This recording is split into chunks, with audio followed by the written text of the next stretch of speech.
আজ কেন পৃথিবীটা লাগে এত সুন্দর, সে কোন রূপকারে সাজালো এ চরাচরে, সে কোন রূপকারে সাজালো এ চরাচর।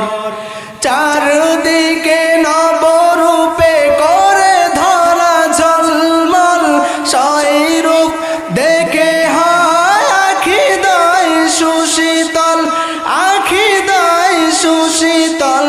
কেটে গেছে কুৎসিত নিশীতের আদি প্রহরে, সে কোন রূপকারে সাজালো এ চরাচরে, সে কোন রূপকারে সাজালো এ চরাচর।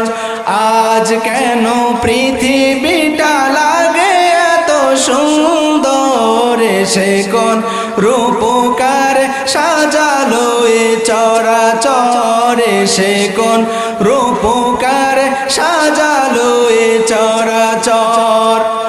উল্লাস করে আজ সাহারার লোহাওয়ায়, ফুরাতের জল রাশি কুলে কুলে উছালায়, কুলে কুলে উছালায়। পর্বত চূড়া হতে নেমে আসে নির্ভর, পর্বত চূড়া হতে নেমে আসে নির্ভর। সে কোন রূপকারে সাজালো এ চরাচরে, সে কোন রূপকারে সাজালো এ চরাচর। আজ কেন মাহফিলটা লাগে এত সুন্দর, আজ কেন মাহফিলটা লাগে এত সুন্দর, সে কোন রূপকারে সাজালো এ চরাচরে, সে কোন রূপকারে সাজালো এ চরাচর। ইন্নামাল মুমিনুনা আল্লাযীনা ইযা যুকিরাল্লাহু ওয়াজিলাত কুলুবুহুম ওয়া ইযা তুলিয়াত আলাইহিম আয়াতুহু যাদাতুহুম ঈমানা। ওরে নবীর উম্মতের দল, আমার আল্লাহ তাআলা মুমিন বান্দাদের গুণের কথা বললেন। 5টা গুণ যার মাঝে থাকবে, আমার আল্লাহ তাআলা কয় ওই মুমিন গুলোই হলো সত্য। সুবহানাল্লাহ। ওরে জামুনা এলাকার মুসলমান, 1 নাম্বার গুণ হলো ইন্নামাল মুমিনুনা আল্লাযীনা ইযা যুকিরাল্লাহ ওয়া ইযা তুলিয়াত আলাইহিম আয়াতুহু। 1 নাম্বার গুণের কথা বললেন, আল্লাহর নাম যখন বান্দা শুনবে দিলের মাঝে ভয় চলে আসবে, দিলের মাঝে ভয় চলে আসবে। কার নাম শোনার পর? সবাই আওয়াজ দিয়ে বলেন, কার নাম শোনার পর? আল্লাহর নাম শোনার পর মুসলমানের দিলের মাঝে ভয় চলে আসবে। যখন গুনার কাজ করবে, মদ খাইবে, গাঁজা খাবে, নেশা করবে, গান বাজনা দেখবে, মসজিদে যখন আজান হয়ে যায়, মসজিদে যখন আজান হবে, হাইয়া আলাস সালাহ,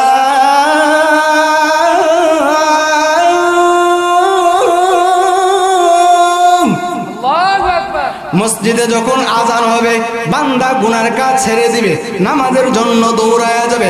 আল্লাহর ভয়, কেমন আল্লাহর ভয়? ইব্রাহিম খলিলুল্লাহর ছিল। ইব্রাহিম খলিলুল্লাহর নাম শুনেছেন কিনা? নাম শুনছেন? পয়গম্বর ইব্রাহিম খলিলুল্লাহর কথা আল্লাহ তাআলা ওয়াত্তাখাযাল্লাহু ইব্রাহিমা খলিলা, আল্লাহ তাআলা দোস্তর কথা বললেন। একজন আরেকজনকে দোস্ত কিভাবে বলে? কয় বন্ধুত্ব যখন সম্পর্ক ভালো হয়, যখন সম্পর্ক বেশি মুহাব্বতের হয়, আল্লাহ তাআলা শুধু না দুনিয়ার মানুষকেও বন্ধু বানায় ভালো হওয়ার কারণে। আল্লাহ তাআলা ওই ইব্রাহিম খলিলুল্লাহকে দোস্ত বানায়া দিল। এখন ফেরেশতা বলতেছে, ও আল্লাহ, আপনার যে দোস্ত কিভাবে হইল আমি এটা বিশ্বাস করতে পারি না, আমি তাকে পরীক্ষা করতে চাই। আল্লাহ তাআলা ফেরেশতাকে বলতেছে,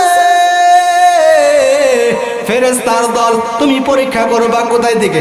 আমি ইব্রাহিমকে কতভাবে পরীক্ষা করলাম, আগুন দিয়ে পরীক্ষা করলাম, আরো বিভিন্ন জায়গায় থেকে পরীক্ষা করে ইব্রাহিম খলিলুল্লাহ আমার কাছে পাশ করেছে, আমার কাছে গোল্ডেন এ ক্লাস পেয়েছে, এই জন্য আমি তাকে দোস্ত বানাইলাম। তুমি পরীক্ষা করবা, তোমার কাছে আর কি পরীক্ষা দিবে? এখন ফেরেশতা বলতেছে না না না, আমি পরীক্ষা করতে চাই। আল্লাহ কয় ঠিক আছে পরীক্ষা করবা, কোনো সমস্যা নাই। এখন ইব্রাহিম খলিলুল্লাহ মাঠের ভিতরে ছাগল চড়াইতেছে, বকরি চড়াইতেছে। বকরি চড়ানোর পর হঠাৎ করে জিবরাইল আমিন এসে আল্লাহ আল্লাহ আল্লাহ আল্লাহর নাম জপতেছে।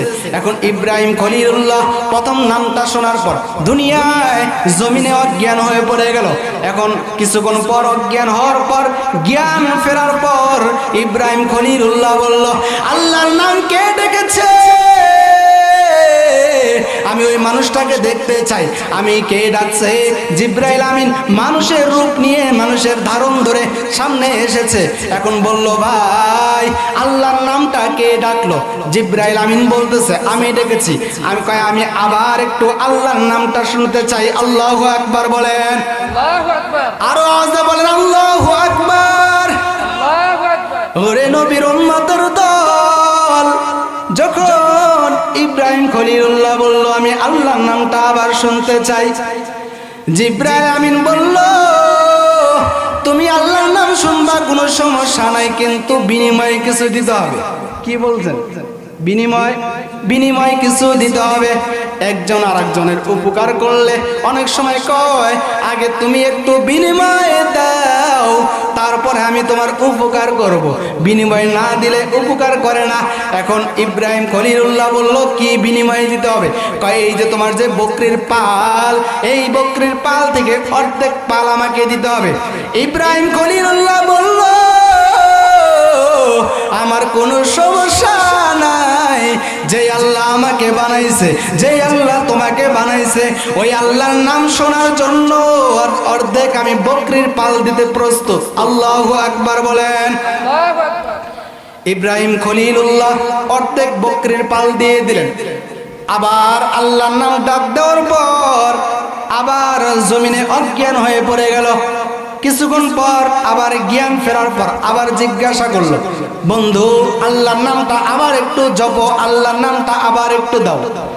এখন বলতেছে আল্লাহর নাম যদি আবার দেই তাহলে আরো যে অর্ধেক বকরি আছে সেটাও দিতে হবে। ইব্রাহিম খলিলুল্লাহ বলতেছেন কোনো সমস্যা নাই, পুরাটা দিতেই প্রস্তুত আছি। আবার আল্লাহর নাম জপলেন, আবার পুরাটাই দিয়ে দিলেন।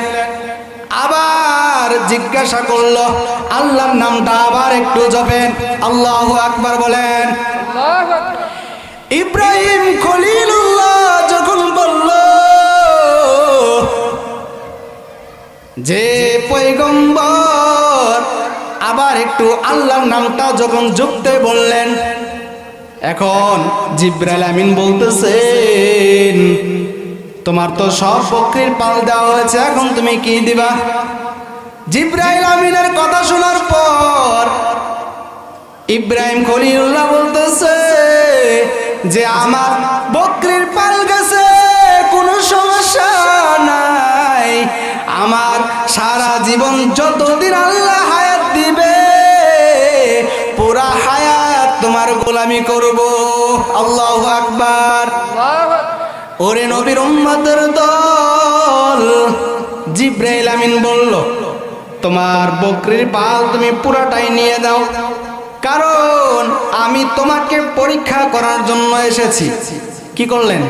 পরীক্ষা করার জন্য এসেছে। এখন ওই জিবরাইল আমিনের মাঝে আর কোনো সন্দেহ নাই, আর কোনো ভয় নাই, আর কোনো কয় পরীক্ষায় পাশ করেছে। আল্লাহ ঠিক আছে, এটাই পয়গম্বরের আদর্শ ছিল। আর আমাদের তো কোনো আল্লাহর ভয় নাই, ভয় নাই, ভয় নাই। আল্লাহর নাম শোনার পর গুনার কাজ করে ফেলি, ঠিক কিনা? ওরে নবীর উম্মতের দল, এক নাম্বার চলে গেল। নাম্বার 2, ওয়া ইযা তুলিয়াত আলাইহিম আয়াতুহু যাদাতুহুম ঈমানা। দ্বিতীয় নাম্বার হলো কোরআন তেলাওয়াত শোনার পর বান্দার মাঝে মজা লাগবে, ঈমান বৃদ্ধি পাবে। আর এই কোরআন তেলাওয়াত শুনলে কতটুক মজা লাগে, কোরআন তেলাওয়াতের কারণে কতটুক মানুষের মর্যাদা বেড়ে যায়, কোরআন তেলাওয়াতের মাঝে কতটুক মানুষের সম্মান বেড়ে যায়। একটু ঘটনা শুনে নেন। হাফেজ আবুল বারাকাত, ছোট্ট মানুষ, কোরআনের হাফেজ। সৌদি আরব থেকে একটা জাহাজ ব্যবসার কাজে রওনা দিল। ওই জাহাজের ভিতরে আবুল হাফেজ বারাকাতও ছিল। হঠাৎ করে তুফানে জাহাজটা তলায়া যায়। আল্লাহর পক্ষ থেকে হাফেজ আবুল বারাকাত তাকে বাঁচানোর জন্য একটা তক্তা পাঠায়া দেয়। সুবহানাল্লাহ। ওরে নবীর উম্মতের দল, কোরআনটা যার মাঝে থাকবে তাকে হেফাজত করবে কে? সবাই আওয়াজ দিয়ে বলেন, তাকে হেফাজত করবে কে? আল্লাহ তাআলা হেফাজত করে। কিভাবে হেফাজত করে? এটা শুধু মুখের কথাই না। ইন্না নাহনু নাযালনা যিকরা ওয়া ইন্না লাহু লাহাফিজুন। কোরআন দুনিয়ায় পাঠাইছে আল্লাহ, কোরআনটাকে হেফাজত করবেন আল্লাহ। ওই হাফেজ আবুল বারাকাতকে হেফাজত করলেন। মালদ্বীপ এলাকায় যাইবেন। মালদ্বীপ এলাকায় যাওয়ার পর এখন কার বাসায় যাইবে? মালদ্বীপ এলাকায় কোনো পয়গম্বর যান নাই, ইসলামের কোনো দাওয়াত হয় নাই। ওই হাফেজ আবুল বারাকাত কার বাসায় থাকবে? এলাকার মানুষগুলোকে জিজ্ঞাসা করলো, আমি একজনের বাসায় আশ্রয় চাই। কেউ নিল না। একজন বৃদ্ধ মা বলল, সন্তান আমি তোমাকে নিতে চাই, আমার একটা কন্যা সন্তান আছে, ছেলে সন্তান নাই। হাফেজ আবুল বারাকাত এই কথা শোনার পর ওই কন্যা সন্তানের বৃদ্ধ মায়ের কাছে চলে গেল। সারাদিন লাকড়ি কাটে, লাকড়ি বিক্রি করে, লাকড়ি বিক্রি করার পর সংসার পরিচালনা করে। সংসার পরিচালনা করার পর হঠাৎ করে একদিন দেখে ওই হাফেজ আবুল বারাকাতের বাসায় প্রশাসনিকভাবে লোকজন চলে আসছে। লোকজন চলে আসার পর এখন বাসায় থেকে, বাড়ির বাইরে থেকে গেট লক করেছে। মায়ের টেনশন যে আমার কন্যা সন্তানকে সাজায় দিতে হবে। মালদ্বীপ এলাকার নিয়ম ছিল, একটা দানব ছিল। দানব যখন মানুষের আকৃতি করত, ওই এলাকার বিশাল ক্ষতি হয়ে যেত। তো রাষ্ট্রীয়ভাবে ওই এলাকায় নিয়ম করেছে যে ওই মালদ্বীপ সাগরের কিনারে একটা ঘর ছিল, মন্দির ছিল। ওই মন্দিরের ভিতরে সুন্দরী মেয়ে রাখতে, খারাপ কাজ করে মেয়েটাকে হত্যা করে দানব চলে যাইত। এখন নিয়ম করা হলো, ওই মেয়েকেই পছন্দ করলো হাফেজ আবুল বারাকাতের বোনকে। পরে প্রশাসন যায় বলতেছে যে এই কন্যা সন্তানকে সাজায়া দাও। যখন এই কন্যা সন্তানকে সাজানোর কথা বললো, মা পরেশান, টেনশন করতেছে, কান্না করতেছে। হাফেজ আবুল বারাকাত বলতেছে যে মা তুমি কান্না করো কেন? কয় আমার এই এলাকার এই নিয়মের কারণে আমার তোমার বোনকে নিয়ে যাবে, এই জন্য কান্না করতেছি। হাফেজ আবুল বারাকাত করতেছে, মা কোনো টেনশন করো না, আমাকে স্বর্ণের অলংকার পরায় দাও, ওই বোনের জামা কাপড় আমাকে পরায় দাও, আমি প্রস্তুত আছি। কয় তুমি প্রস্তুত থাকলে কি হবে? এটা তো হবে না। কয় মা আল্লাহর কোরআন যেখানে আছে সেই জায়গায় আল্লাহ হেফাজত করবে। সুবহানাল্লাহ বলেন। হাফেজ আবুল বারাকাত তাকে কাপড় চোপড় পরানো হলো, স্বর্ণের অলংকার পরানো হলো। স্বর্ণের অলংকার পরে ওই প্রশাসন তাকে নিয়ে যায়, ওই মন্দিরের ভিতরে রেখে দেয়। রেখে দিয়ে সবাই যখন চলে যায়, রাত্র যখন গভীর হয়ে যায়, হাফেজ আবুল বারাকাত নামাজের সিজদায় চলে যায়। আল্লাহু আকবার। নামাজের সিজদায় যায়, আল্লাহর কাছে কয়, আল্লাহ তুমি আমাকে পাঠাইছো, তোমার কোরআনটা যদি সত্য হয় আমাকে হেফাজত করবা। 2 রাকাত নামাজ পড়ে কোরআন তেলাওয়াত শুরু করলো। দানবের সাগর যখন পানি ঢেউয়ে চলে আসতেছে, হাফেজ আবুল বারাকাত সূরাতুল ইয়াসিন পড়ে যখন ফু দেয়, দানব এমনি এমনি চলে যায়। সুবহানাল্লাহ।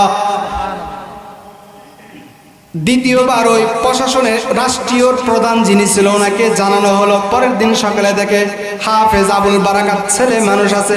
প্রশাসন ব্যক্তিগুলো বলতেছে রাখলাম মেয়ে, এখন ছেলে হলো কিভাবে?